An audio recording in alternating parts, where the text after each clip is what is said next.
You are now watching WhoDooTV. Thank you for watching WhoDooTV. I'm Jared. Today we are talking with Charles Soule.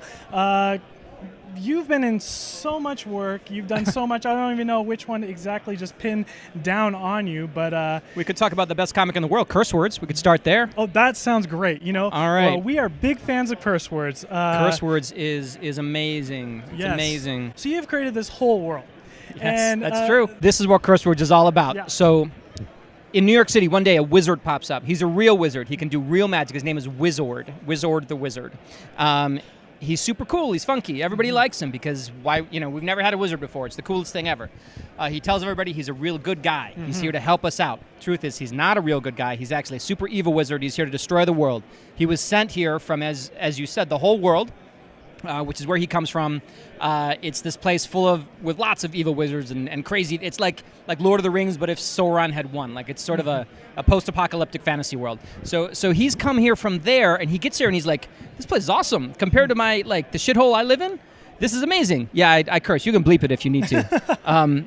But he was sent here on a mission by his boss to destroy this world, and he gets here. He's like, I'm not going to do it, and so his boss gets really mad at him and starts sending all these evil wizard assassins to sort of kill him and finish the job. So he's fighting to survive so he can keep partying and having a great time here in New York.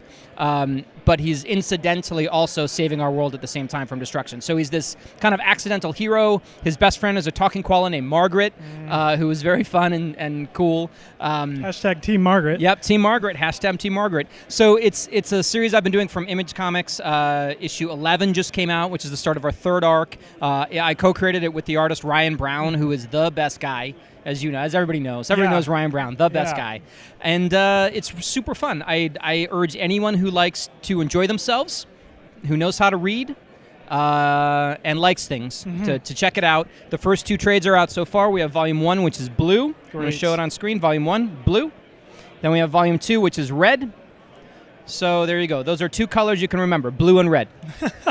It's just an absolutely great book. I think Ryan Brown does great work with, it's vibrant, it's crazy, and everything that you've written into it just adds more to that. It's just an incredible book, and we really enjoy that. Thank you very much. We really feel like I've been friends with Ryan for a long time, and so we wanted to do something for a while that reflected both of our sensibilities, because he has a very unique and cool drawing style. He likes to draw weird things. He likes to draw things that make him laugh. I like to write things that make me laugh. We tend to make each other laugh. It makes us sound like we're dating. We're not dating.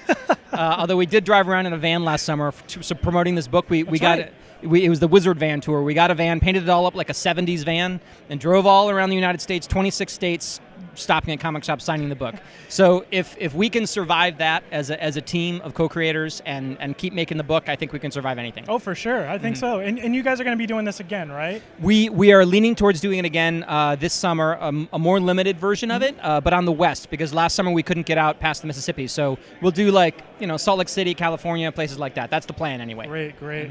Now, I'd love to ask you a little bit more about some of your Marvel work. Of course, yeah. Yeah, so you're into Daredevil right now, and you did something big with New York with Daredevil, right? I did. Right now we're in a storyline called Mayor Fisk, which kind of says it all. The Kingpin is currently the mayor of New York City, and I wanted to. It's kind of fun because it just coincided with an actual mayoral election in New York, so it's sort of reflecting the real world a little bit. But I thought, what would be the worst thing for Matt Murdock to have happen, and it would be the Kingpin being the mayor of the city he loves and defends and feels like it's his place to protect. And so Wilson Fisk is running things. There's lots of twists and turns in the story. It's very exciting, and it's all building up to Daredevil 600, which is out in just a few weeks. Yeah. And getting to write a landmark issue of Daredevil, which is a book I've always loved from way, way, way back, is like an honor and a thrill, and some huge things happen in it, and I hope everybody checks it out. It's like a double-sized issue. It's really big, and it's really cool. Oh, that's exciting. That's really exciting. 600 is just like a milestone, and that's great. It is, yeah. So, are we going to see this, new Mayor Fisk, affect any other New York-based superheroes in the future? Absolutely. In the story that I'm telling, he hasn't been mayor that long. It's only been a couple of weeks. So there hasn't been a ton of time for it to ripple out, but he's already been seen in Spider-Man. I believe he was seen in maybe Venom or something. But he's getting out there. The truth is, there's a very cool story we're telling in Daredevil that needs to play itself out, and then I think the gloves will be off, and Kingpin will be doing all kinds of stuff in New York. That's great. That's great. Now, I'd love to ask you about Wolverine. Is that Wolverine, okay? yeah, sure, absolutely. So you killed Wolverine. I sure did in the Death of Wolverine. This one right here. Yep. Yeah, absolutely. But now you're bringing I'm bringing him back, alive. yeah, which is kind of a cool, unique thing to be the guy who killed a character and then gets to bring him back too. Yeah. It all kicks off in The Hunt for Wolverine, which is out in April. It's a huge issue I'm doing with Dave Marquez, who's an artist I've wanted to work with forever. Great. And then it's called The Hunt for Wolverine, so people are looking for him. So from that single big issue that Dave and I are doing, it expands out into 4 miniseries, each which has its own sort of feel and its own team. One is basically the New Avengers. That's Tom Taylor is writing that, so that's Iron Man, Spider-Man, Jessica Jones, Luke Cage, all sort of going off on a search for Wolverine.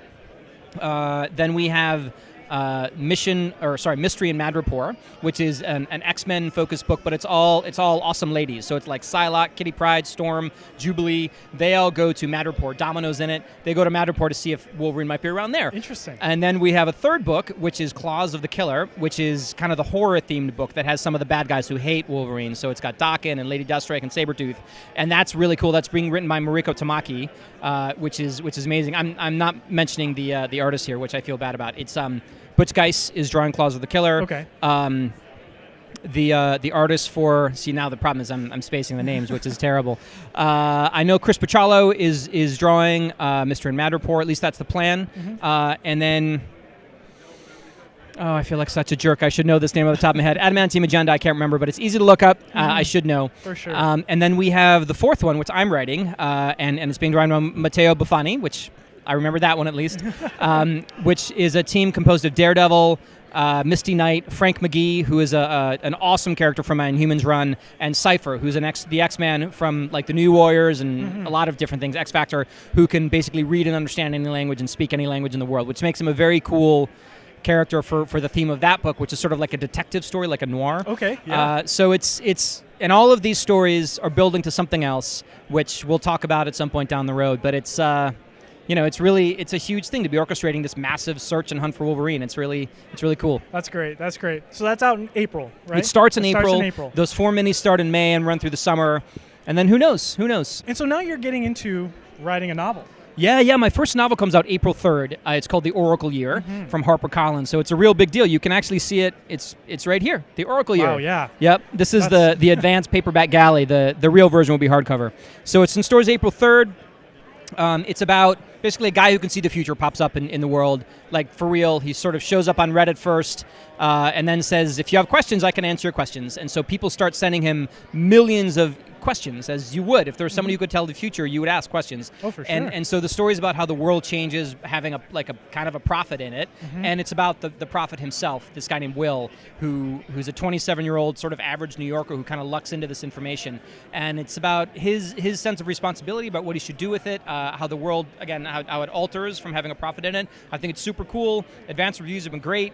I would love it if people would follow me into prose. It would be really nice. Yeah. No, it sounds like a great book.